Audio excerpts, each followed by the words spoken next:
In this presentation, we will take a look at financial institutions and FDIC and SIPC insurance for depositors and investors. By the end of this lesson, you should be able to discuss the functions and purpose of financial institutions, describe several types of financial institutions commonly used by customers, and explain how FDIC and SIP insurance protects depositors and investors. Financial institutions serve as the intermediary between savers and users of capital. The combination of government oversight, financial service institutions, and consumer and investor confidence creates an efficient and stable financial market. In this lesson, we will examine several institutions commonly used by our financial planning clients, including banks and credit unions, insurance companies and consumer finance companies, and mutual fund and brokerage companies. Banks are depository institutions that are privately owned and operated. Federally chartered banks operate under the close scrutiny of the Federal Reserve Board and the Treasury Department. State chartered banks operate under the regulation of the State Department of Banking. Banks are depository institutions that accept client deposits. They become a liability of the bank and offer loans to consumers. The loans are assets of the bank. In receiving deposits and offering loans, banks earn a profit on the difference or the spread between the interest rate paid to depositors and the amount of interest earned from the borrowers. In addition to income from lending activities, banks offer auxiliary services such as lockboxes, wire transfers, trust management, credit cards, and possibly investment banking activities.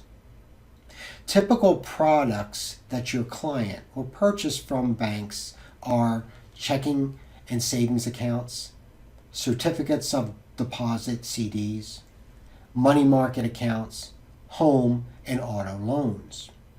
Most banks, but not all, are members of the Federal Deposit Insurance Corporation, or the FDIC. Member banks offer depositors the benefit of FDIC insurance. We'll examine this over the next few slides.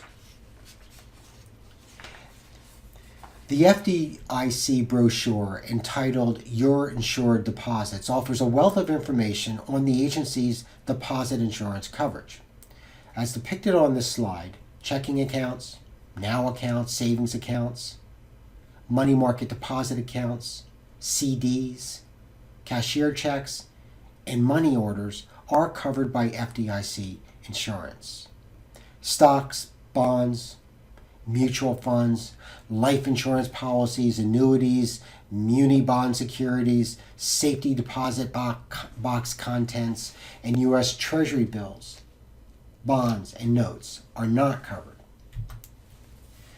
FDIC insurance is provided on a per insured bank, per depositor, per category or type of account. Let's examine what this means, because you'll need to understand this. You need to understand what type of risk exposure your client has in the event that the bank becomes insolvent. There are several ownership categories. However, three titles that the FDIC looks at when determining per depositor and probably involve your planning clients are single accounts, joint accounts, and payable and death accounts.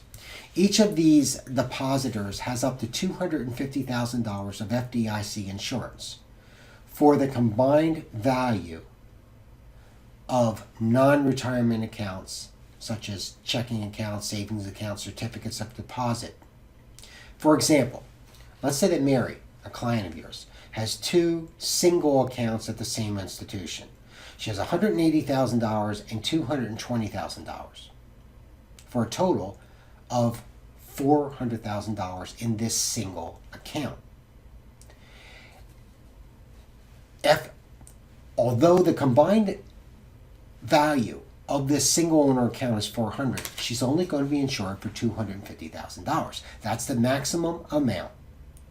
At the same account or same bank, Mary has a non-retirement account, joint account with Tom.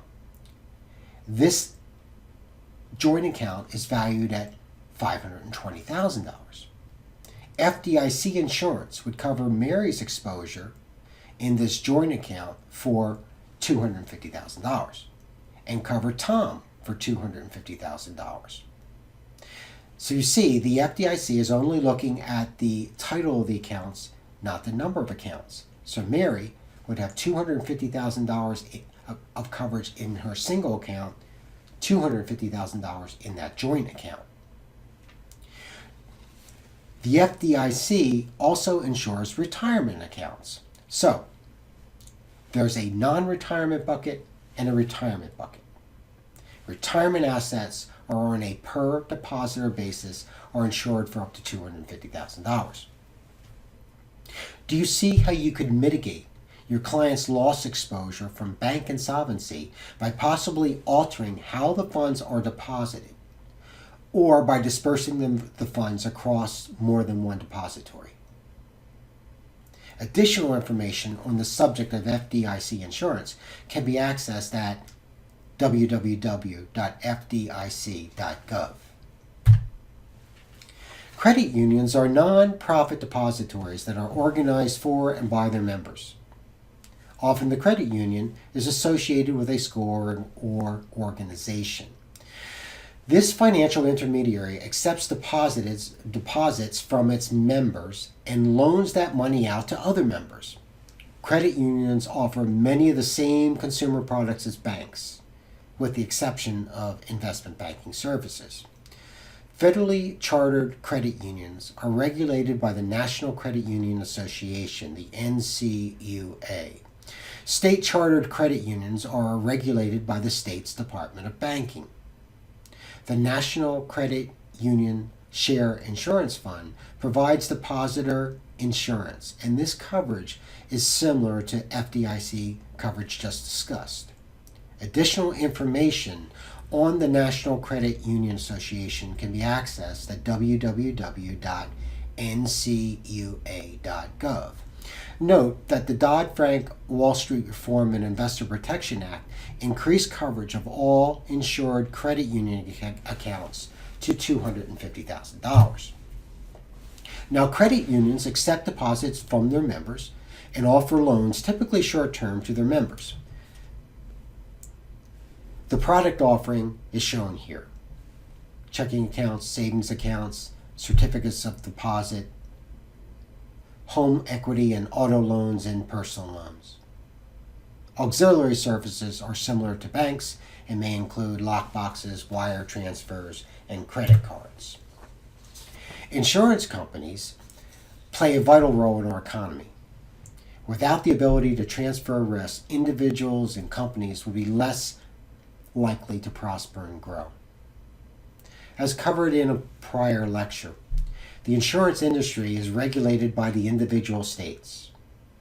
State legislatures establish rules, and those rules are enforced by the insurance commissioners. In an attempt to bring some standardization from state to state, the insurance commissioners cooperate in the National Association of Insurance Commissioners. There is some federal legislation that impacts the insurance industry, including ERISA, the Employee Retirement and Income Security Act, HIPAA, which is the Health Insurance Portability and Accountability Act, COBRA, Consolidated Omnibus Reconciliation Act, Medicare, and Medicaid. Insurance companies are non-depository institutions that invest the premiums received from clients. Life insurance companies tend to invest in high-quality, longer-term bonds and mortgages to fund future claims, which can be statistically projected. Property and casualty companies tend to invest in shorter-term securities because the duration of the potential claim may be much shorter. Current and future claims by policyholders are liabilities. Property and casualty products include auto insurance, homeowners insurance, umbrella liability policies, and specialty property and casualty policies. Health insurers may offer health, disability, and long-term care products. Life companies offer term insurance, permanent life, and annuity products. The term consumer finance company refers to the subprime credit market. These financial intermediaries offer personal, unsecured loans to borrowers who typically have lower credit scores. Because of the nature of the loans and the lower credit scores, lower credit score borrowers, interest rates are typically higher than loans obtained from depository sources such as banks and credit unions. The consumer finance industry is regulated at the state level, although there is a federal oversight in the form of legislation like Truth in Lending. Consumer finance companies offer products in three primary categories: consumer loans, commercial loans, and sales financing. Examples of consumer loans include automobile loans, unsecured cash loans, and revolving short to mid-term credit. Businesses may also approach consumer finance companies to finance their operations. Account receivable factoring and inventory factoring are examples of the type of loan arrangements that a consumer finance company might offer. The third category is sales financing. You're probably familiar with this from ads in newspapers, such as no money down for 90 days. The SEC places investment companies into three categories: mutual funds, open-end companies, closed-end companies, and unit investment trusts, which are referred to as UITs. Each of these is regulated by the Securities and Exchange Commission and subject to the Securities Act of 1933, the Securities Act of 1934, and the Investment Advisors Act of 1940. Mutual fund and investment trust companies manage pools of securities for investors. Interest, dividends, and realized capital gains are passed through to the individual investors. Each investor owns a piece of the fund based on a percentage of contribution. As you've already learned in previous lessons, this industry is heavily regulated at the state and federal level. Brokerage companies are under the direct supervision of the SEC, FINRA, and the state. Their activities fall under the statutes of the Securities Exchange Act of 1934. Brokerage companies provide several important services. They help investors buy and sell securities, and brokerage companies that offer investment banking services assist corporations with mergers, acquisitions, divestitures, and initial public offerings. Recently, there's a trend towards the integration of brokerage and other financial institutions. However, the Glass-Steagall Act of 1933 prevents banks from underwriting securities. The Securities Protection Act of 1970 created the SIPC. This agency insures cash and securities for up to $500,000 per customer, of which $250,000 can be used to replace cash claims for assets held in street name. Note that securities registered in the name of the client would automatically be recovered. Funds are restored to investors when a brokerage firm goes bankrupt or suffers financial troubles. However, SIP insurance does not insure the investor against third-party fraud, market fluctuations, or identity theft. In this lesson, you learned about the characteristics of financial service institutions that serve important intermediary roles in our economy, and FDIC and SIP insurance.